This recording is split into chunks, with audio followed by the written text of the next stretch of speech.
Hello good morning to everyone. आज का देखिए टॉपिक है weighted average cost of capital. जो चैप्टर का नाम है कॉस्ट ऑफ कैपिटल, जो मैं लिख दिया हुआ यहाँ पे। सब्जेक्ट है फाइनेंशियल मैनेजमेंट, टॉपिक है कॉस्ट ऑफ कैपिटल और उसी का अंदर में आता है weighted average cost of capital. चूँकि पिछले क्लास में हम लोग cost of debenture, cost of equity और कॉस्ट ऑफ प्रेफरेंसर हो चुका था, इसलिए मैंने बोला था कि नेक्स्ट क्लास में मैं पढ़ाऊँगा वैक बोले तो weighted average cost of capital. तो देखिए कैसे निकलेगा वो थोड़ा समझते हैं ना निकलिए। तो क्या समझे हम लोग, वैक का मतलब होता है WACC, मतलब ये है कि वेटेड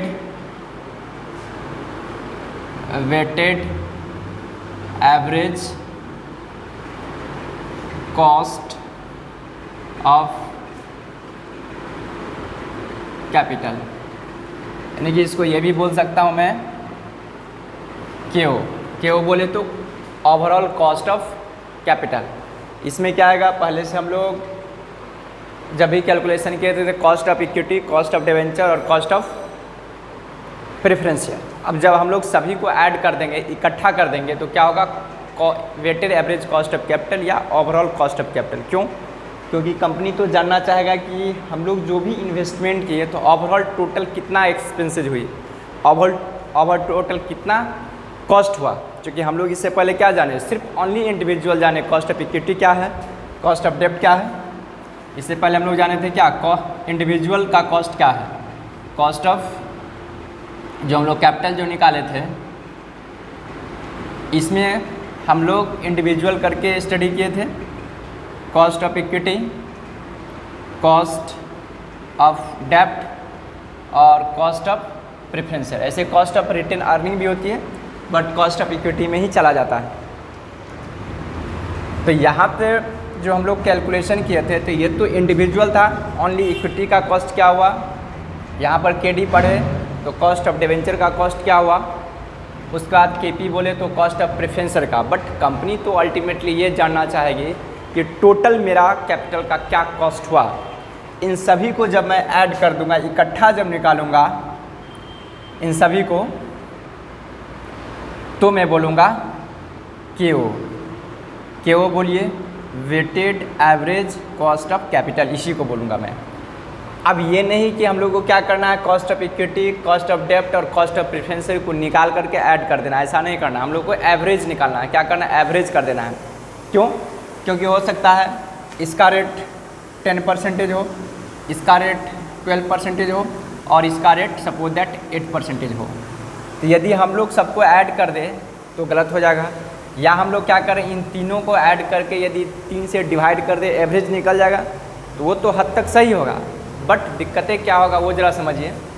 ये भी तो हो सकता है कि कॉस्ट ऑफ इक्विटी का रेट 10% तो है, तो ये हो सकता है ₹1,00,000 है, ये हो सकता है कॉस्ट ऑफ प्रेफरेंसर 2 लाख है, ये हो सकता है कॉस्ट ऑफ प्रेफरेंसर 5 लाख है। तब खुद सोचिए, इन तीनों को ऐड करके यदि मैं 3 से डिवाइड कर दूँ तो एवरेज तो निकलेगा, बट क्या होगा, यहाँ पर उसका कैपिटल का वैल्यू भी तो चेंजेज है, तो इसका भी तो वेट निकालना चाहिए। तो हम लोग क्या करेंगे, सबसे पहले इसका टोटल जो कैपिटल कितना है उसका हम लोग वेट निकाल लेंगे। ठीक है, जैसे कि यहाँ पर अगर टोटल में जोड़ूंगा तो कितना होगा, 1 लाख, 2 लाख और 5 लाख, यानी कि हो गया ये 8 लाख। मैं 10 कर देता हूँ ताकि सीधा सीधा समझने में इजी रहेगा। जैसे 5 2 7 और 3 10 हो गया। तो सपोज दैट आप ऐसे सोचें, इन तीनों को ऐड करेंगे तो 10 लाख हुआ। अब इसका वेट कैसे निकालेंगे, यानी कि 10 लाख का ये हुआ में 3 लाख, इसका मतलब 30% जो हुआ क्या हुआ, कॉस्ट ऑफ इक्विटी हो गया। 10 लाख में ये 2 लाख, इसका मतलब कॉस्ट ऑफ डिवेंचर कितना हो जाएगा, ये हो जाएगा आपको, इसका मतलब 20% होगा। ये 10 लाख में 5 लाख है, इसका मतलब 50% होगा। इसका मतलब क्या कर देंगे, जो ज़रा समझिए, यहाँ पर लेंगे, मान कर चलिए, मैं भी समझा रहा हूँ, cost of equity, cost of डेब्ट, कॉस्ट ऑफ प्रेफरेंशियल, दिखाई दे रहा है ना, ये नीचे ये कॉस्ट ले लिए। तो देखिए कॉस्ट आपको दिया हुआ कितना है, 10% है, ये 12% है, KP 8% है। अब क्या करूँगा, वेट, इस कैपिटल का जो वेट है, वैल्यू ऑफ कैपिटल, VC में लिखता हूँ वैल्यू ऑफ कैपिटल। तो इसका कितना है, ये 3 लाख है, इसका 2 लाख है और इसका 5 लाख है। इसको टोटल क्या था तो कितना आया था, 10 लाख आया था। अब इसका मैं वेट निकालूंगा या परसेंटेज बोल सकते हैं, परसेंटेज इसका मैं निकाला हूँ कैपिटल का। तो ये 10 लाख में 3 लाख है तो इसका मतलब 30% हो गया, ये हो गया आपको 20% हुआ, ये हो गया आपको 50% हो गया।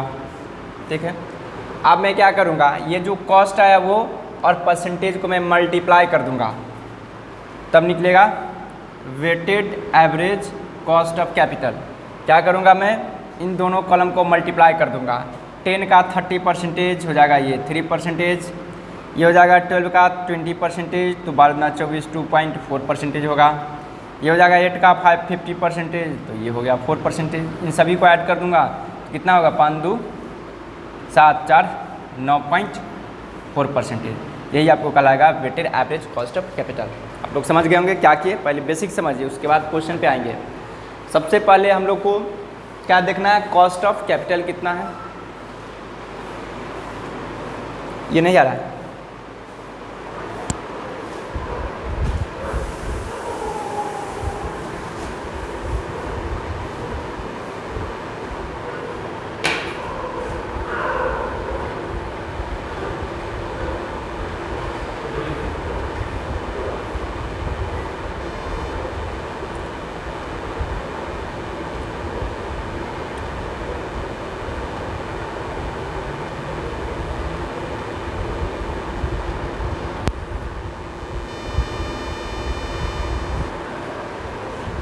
ठीक है, यहाँ तक समझ गए। सबसे पहले हम लोग को करना क्या है, basically weighted average cost of capital में सबसे पहले हम लोग को देखना है cost of equity, cost of डेब्ट और कॉस्ट ऑफ प्रेफरेंस। जो भी सोर्स रहेगा उन सभी का कॉस्ट का पहले या तो क्वेश्चन में गिवन रहेगा, नहीं गिवन रहेगा तो क्या करेंगे, उसका डिटर्मिनेशन कर लेंगे। डिटर्मिनेशन कैसे होगा, जो पहले से हम लोग जिस तरह पढ़े थे, कॉस्ट ऑफ कैपिटल कैसे निकलता है, कॉस्ट ऑफ इक्विटी कैसे है, कॉस्ट ऑफ डेब्ट कैसे है, कॉस्ट ऑफ प्रेफरेंस, ये ऑलरेडी हम लोग जान चुके हैं। तो सबका इंडिविजुअल निकाल लेंगे। तो जैसे कि मैंने लिखा, जो परसेंटेज निकल के आया कॉस्ट ये लिख लेंगे। उसके बाद जितना है वैल्यू ऑफ इक्विटी होगा, जिसका आप कॉस्ट निकाले उसका पूरे का कैपिटल दिया रहेगा।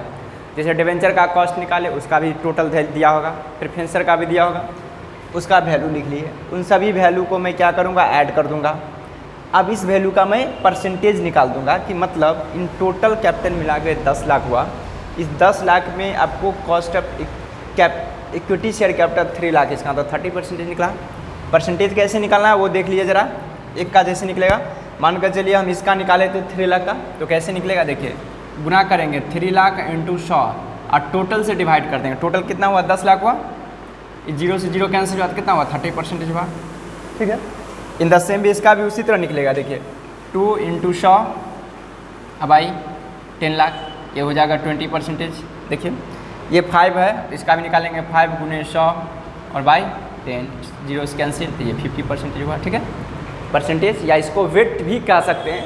अगर वेट बोलेंगे तो यहाँ पे परसेंटेज ना दे करके यहाँ 3 है तो 0.3 कर देंगे तो बात एक ही पड़ेगा।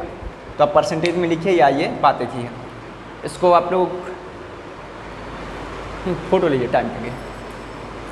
तो यहाँ तक समझ गए। अब हम लोग क्वेश्चन पे आएंगे, क्योंकि बेसिक के समझाने के लिए बताया था ताकि आप लोग अच्छे से समझ सकें।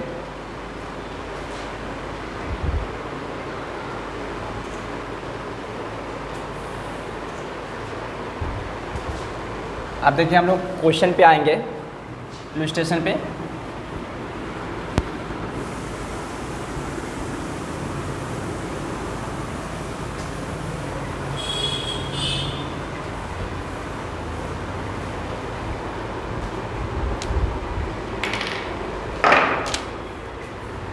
देखिए आप लोग क्वेश्चन निकालेंगे, इलस्ट्रेशन नंबर 37 है।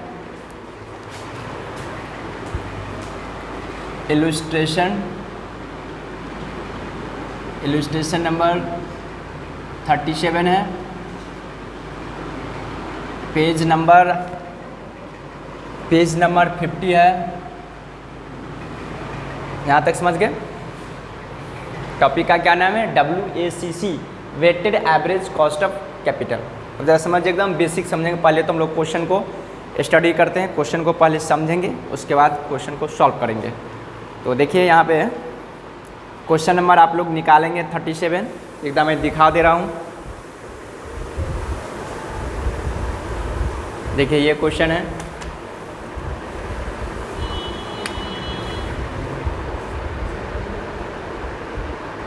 देखिए ये क्वेश्चन है 37 इलस्ट्रेशन नंबर। देखिए 37 में क्या बोल रखा है, the following information has been extracted from the balance sheet of Modern Limited as follow दिया है। 31 मार्च 2009 का दिया है। इक्विटी शेयर कैपिटल है 100 ईच है, उसका वैल्यू दिया हुआ, debenture rate 12%, term loan interest 0.08% है। You are inform that rate of corporate tax is 35%। इस तरह क्वेश्चन गिवन है और आप लोग बुक में भी देख लेंगे, क्योंकि मैं लिख दिया हूँ इलस्ट्रेशन नंबर 37 और पेज नंबर 50 है।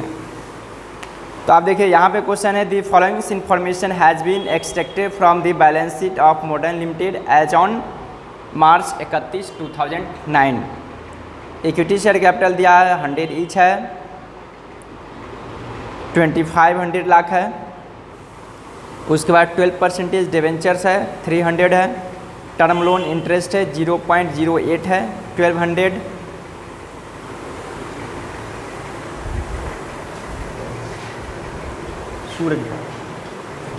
सूरज है ना, जाकर खोल दिए तो गेट, जाकर इनके खोल दिए ना गेट, वही आई होगी क्लास के लिए।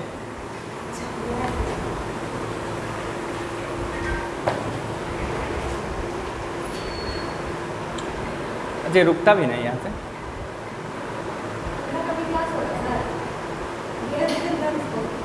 क्या? हाँ उन लोग का होगा और सब आएगी लोग, रुकता भी नहीं है। रोका कहाँ से रुकेगा ये? स्टॉप, ये ऑप्शन है ना। अजय रुकता कहाँ से है? यहाँ पे ऑप्शन आता है, पूछ करिए यहाँ पे ये